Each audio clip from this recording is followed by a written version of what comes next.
Donc voilà, là nous sommes sur la troisième partie, au niveau du toit. Alors, voilà le problème. Comme je vous disais, comme cette cheminée-là elle a été supprimée, par exemple le voisin d'à côté, bon, comme je vous disais, hein, ça c'est des toitures qui ont vraiment un siècle. Vous voyez dans l'état de la cheminée du voisin d'à côté. Donc ils ont essayé de la reboucher comme ils ont pu. Donc ça appartient au voisin également, donc lui il a rebouché.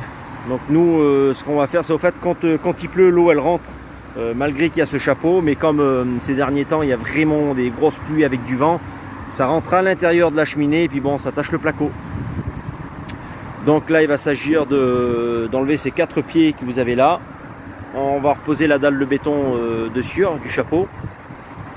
Et voilà, ensuite on va venir appliquer une résine tout autour, pour avoir un peu plus de confort au niveau d'étanchéité. Donc voilà.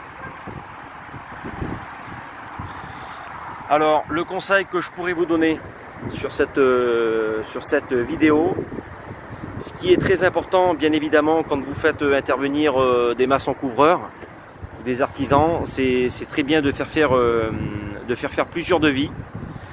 Mais ce qui est le plus important, c'est des références.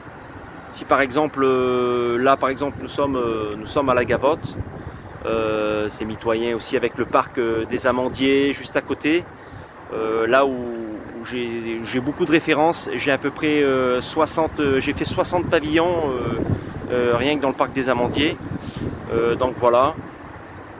Ce qui est très important, c'est d'avoir beaucoup de références. Voilà. Si par exemple vous pouvez demander à vos amis ou quelqu'un que vous connaissez, si vous écoutez parler par exemple que cet artisan il vous a réparé une fuite et que la fuite a été réparée, donc c'est vraiment c'est un point vraiment bien à ce niveau-là. Donc voilà.